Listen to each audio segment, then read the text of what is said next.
DP Studio Production and Entertainment. Apa artinya, Pak? Beliau memberikan jawaban kepada saya, lebih baik sholat daripada.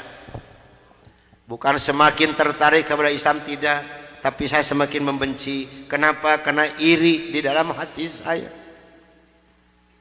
Kenapa orang Islam ini berani meninggalkan tidurnya untuk melaksanakan ibadat pada Tuhannya dengan kata-kata yang ada di adzan ini? Maka timbullah kata-kata yang keluar dari mulut saya yang sangat dan sangat menyakitkan Bapak Rosi dan umat Islam yang lainnya.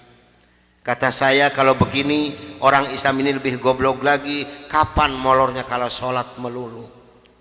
Dulu sebelum saya mengenal kepada Islam, banyak sekali yang beliau terangkan kepada saya tentang ajaran agama Islam, dan akhirnya beliau memberikan satu Al-Quran dengan terjemah produksi